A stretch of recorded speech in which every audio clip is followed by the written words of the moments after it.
सखी आगे कजली सुने ही गे पूजिया आगे कोई नहीं सुने छे गे रुबिया तोरे कहै छियो गे मार कोई नहीं सुने आगे मुनिया चल डीजे उमेश जिजिया के बेर बीतल जाय छै आगे मौसी के बाजार फुलमतिया कला में जल्दी आ ना जिजिया खेले जेब के सखी गांव के पीपरवा तोर देखे चल लगे बड़ा निक निक जिजिया के बहुत दिन भ गेले नाच करला अब बड़ा नाच बे आई हो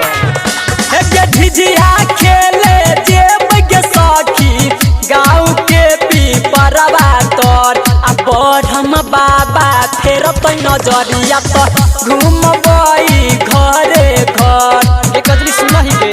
जात कला कनी याद दिला दे बिल्टुओ बाबा ये जाके जिजिया खेला पूरे साल गया जिजिया खेले जेब के सखी गांव के पीपरवा तोर के जिजिया खेले जेब के सखी गांव के पीपरवा तोर आ बढ़म बाबा फेर तो नजरिया तो घूमबई घरे घर हे बढ़म बाबा फेर तो नजरिया तो घूमबई घरे घर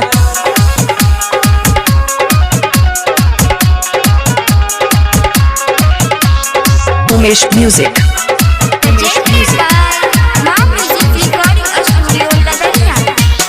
पहिले जेबै पुरनी पोखर पर तब जेबै गुअरवा टोल अरे हाँ के सखी जल्दी जल्दी चल चल दुबाई टोल पछवाई टोल बाद में उतरवाइयो टोल में जाके छै पहिले जेबै पुरनी पोखर पर तब जेबै कुम्हरवा टोल आ बढ़म बाबा फेर तो नजरिया तो घूमबई टोले टोल हे बढ़म बाबा फेर तो नजरिया तो घूमबई टोले टोल हम कर सुन के गईनी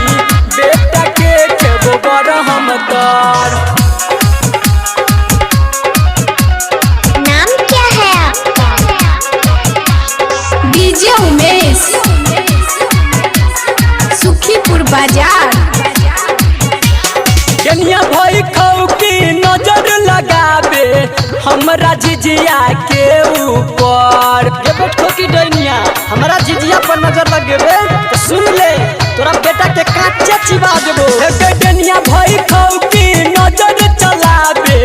हमरा जिजिया के ऊपर बढ़म बाबा फेर तो नजरिया तो घूमबई घरे घर हे बढ़म बाबा फेर तो नजरिया तो घूमबई घरे घर हम कर सुन के गईनी बेटा के खेबो बड़ हम कर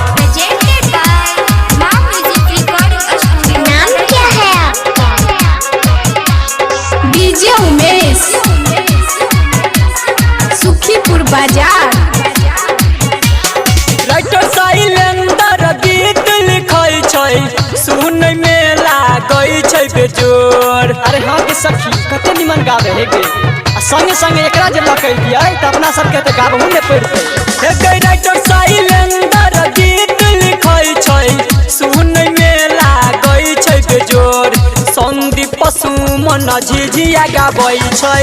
घुइम घुइम कटोले टोल हे गे अभिमन्यु टाइगर झिझिया गाबै छै